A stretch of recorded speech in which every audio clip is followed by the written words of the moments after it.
Inside the halls of an elite arts academy, a timid music student begins to outshine her more accomplished and outgoing twin sister when she discovers a mysterious notebook belonging to a recently deceased student. Hey, how's it going, everybody, and welcome back to Movie Files. Elliot back again with a brand new movie review, and this time we're talking about the supernatural horror film, a part of the Welcome to the Blumhouse collaboration with Amazon. We're talking Nocturne. Very excited to let you all know what I thought about this movie and if you should check it out in this non-spoiler review. Before we dive into it, as you can see on the screen now, make sure you're following me on all my other social media accounts. That way you all can stay up to date with what's going on over here at Movie Files. If you are new to this channel, welcome to the channel. Make sure you subscribe and hit that notification bell so you don't miss any of my other movie reviews, TV reviews, live streams, all the fun things we do on this very channel. Make sure you all give this video a thumbs up. Helps out the channel, but I also really appreciate it. And in the comments, let's have a discussion about this film. Once you've seen it, let me know your pros, your cons. Let me know where this particular film ranks for you as regarding to the other three films that has been part of this Welcome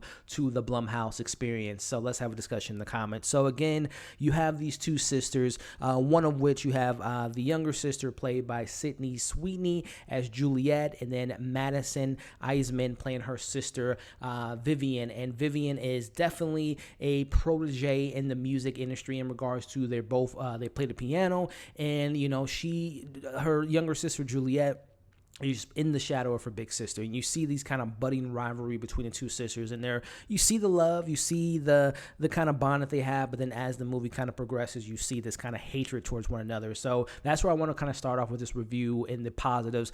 The chemistry of them amongst the sisters. I wish we would have gotten more of them on screen, even though we really focused on Sydney's character more just because she's the lead of the movie. But I really kind of liked when we did share those moments on screen with them. I like where they were going with it. Again, you have this sister, and we all kind of have, whether it be brother, sister, cousin, niece, nephew, best friend, we all kind of have that kind of civil rivalry with some people that we're close to, but then sometimes things can go a little overboard, and especially within this film, because you have Juliet, who is not on necessarily the same career path as her big sister, who's going off to Juilliard and having these opportunities given to her. But as she comes across this book from this student that recently passed from the school, she kind of gets some tips and some tricks about how to go about succeeding and becoming and surpassing her sister. And that's where the dark, sinister, supernatural elements in this film come apart. But again, those two sisters, I felt the chemistry at least. And like I said, I wish we would have gotten more from the two sisters on screen. But whenever they did share the screen together, I thought they did a good job. Which individually speaking to the performances, I thought Sweeney, who I've been familiar with for the last couple of years, more on her career with Euphoria. I thought she was great in that role, and seeing her pop up in Once Upon a Time in Hollywood and other projects, she's really kind of coming up, man. She's still kind of rough around the edges when it comes to certain things in her performances, but I thought as the lead, as she's chasing perfection, as she's trying to overshadow her own sister and doing whatever it takes to do so, whether it be certain relationships that are involved, taking her sister's teachers, copying her sister's music notes. It's just a lot that she's trying to do to surpass her, but she's somewhat pushed towards doing that with this mysterious book. So I thought that Sweeney did a really good job in the role as the main character, because really this film only has like maybe 5 or 6 characters within the film, and there's really only Juliet's story that you're really getting the most backstory and kind of character development from, and I thought she did a really good job. In regards to other things that stood out to me, I thought that the pacing in the film, and that's something about all of the 3 films, I've yet to see an Evil Eye quite yet, but they've all been about an hour and a half, and they don't seem to, besides The Lie, they don't seem to really drag, and this film kind of goes at a pretty quick pace at an hour and a half, and you get a pretty good understanding of this without getting to the spoilers. The understanding of this mysterious, dark, and sinister book, and how things are kind of almost like Death Note, where things are written in this book, and within these writings become these more sinister and dark kind of things that predicts the future in a sense, without getting into the spoilers. So I thought the film, even though it was an hour and a half, did a good job of explaining this origins of this kind of entity or demonic supernatural element that's within this book, and that's kind of overtaking Juliet's personality. So I thought that the film had some good explanations surrounding that, but transitioning into some of my criticisms, I mentioned the relationship between the two sisters, wanting more of that. But speaking of wanting more, the other characters, man, surrounding it, whether it be her two teachers and her one teacher that kind of takes over after, Juliet fires her one teacher. I wish that there was more development within those storylines. There's this kind of weird situation with, again, it goes into what the book, it kind of alludes to with Juliet hooking up with a particular character. And I thought that relationship, that particular actor in that role, I won't say who he is, but I felt like he was kind of out miscast in the role.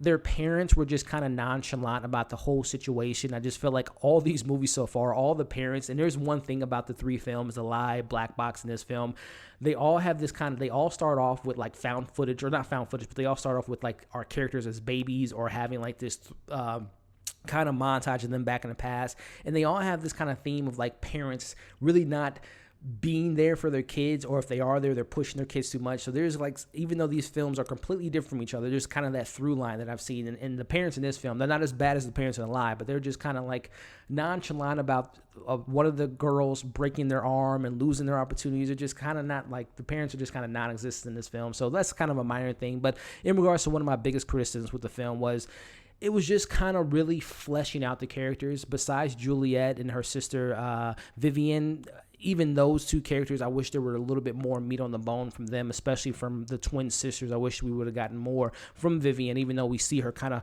crumbling apart as certain opportunities kind of lose or lost right in front of her. So I just wish there was a little bit more meat on the bone, more development within the characters, and also just a little bit more of that sinister horror nature. All three of these films, again, I haven't seen Evil Eye quite yet, but The Black Box, which I enjoyed, The Lie, I wasn't a fan of, and in this film, again, horror, scary is all subjective, but I have yet to find the scare factors. In this film, there's this one scene where there's this kind of ghostly figure that might scare people, but besides that, I think the fear that lies within this film is more so just chasing perfection and what that can do to someone, and being fearful and not meeting expectations. But in a traditional sense of like horror, these films aren't really hitting that horror kind of notch for me. They're all just kind of like psychological thrillers per se, and really not in the horror vein. Again, this film is being labeled as a supernatural horror film. There's some supernatural elements, yeah, but the horror elements really don't stick the landing for me personally. So wrapping my review up, overall thoughts, I thought the performances were solid enough. The chemistry amongst the sisters, I wanted more of that, but once we saw them on screen, I thought they delivered it in that department.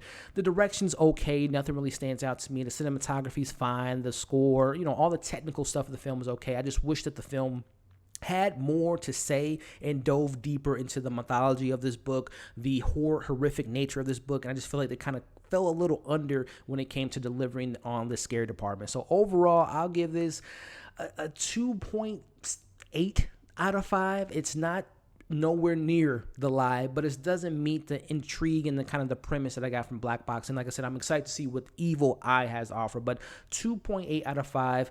Take that number as you will. Once you guys check out this film, let me know some of your positives, but also some of your negatives about this movie. And again, let me know once you've seen all 4 of these films. Again, I've only seen 3, and I have one more to watch, which is The Evil Eye. But right now, I would say Black Box, Nocturne, the Lie, all the way down, and we'll see where Evil Eye lands on that list. But again, let me know what you all thought about this movie and the other 3 films that we've gotten so far from Welcome to the Blumhouse. As always, make sure to like, share, comment below your thoughts about this movie. Comment your thoughts about all the films that we've gotten so far in this Welcome to the Blumhouse. Let's have some great discussions in the comments, guys. So make sure you subscribe to the channel, hit that bell so you don't miss any of my other reviews. Keep an eye out for my review that I will be having for Evil Eye coming pretty soon. Check out all my other content that's on the channel now, all my movie reviews, TV reviews, and all the fun things we have on this channel. So thank you all for watching this review.